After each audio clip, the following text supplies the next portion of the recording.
We're going to solve an absolute value inequality. After we solve it, we'll write the solution set in interval notation and graph it on a number line. So we have the absolute value of 3x plus 2 is greater than or equal to 3. Now we have to remove these absolute value bars. So we just remove them and we write 3x plus 2 is greater than or equal to 3, or we have to write another inequality.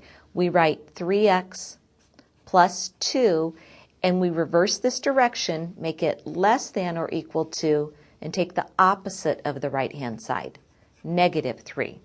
This is how you start solving an absolute value inequality where the original inequality is a greater than or equal to. So now we have two inequalities to solve.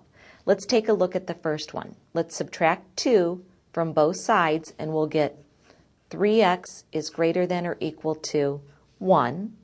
And when we divide both sides by 3, we simply have x is greater than or equal to the fraction 1/3. Or let's look at our other inequality. We can subtract 2 from both sides of this inequality and we'll have 3x is less than or equal to, we have negative 3 minus 2 gives us negative 5. And when we divide both sides of this inequality by 3, we get x is less than or equal to negative 5/3.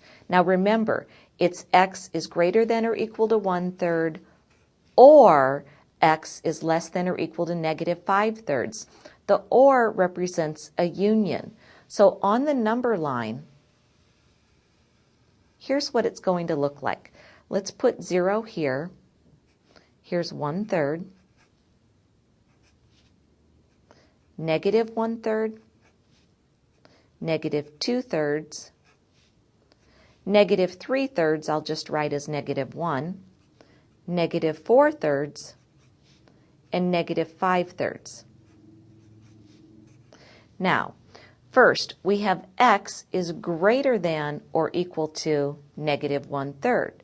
So we want to put a bracket at 1/3. And we want values x that are greater than or equal to 1/3. For x is less than or equal to negative 5/3, we're going to go down here to negative 5/3, and we want values of x that are less than or equal to negative 5/3. So on the number line, we can see our two different intervals that represent the solution set. Now let's actually write them in interval notation. Remember, for interval notation, we just write from left to right how we see it on the number line.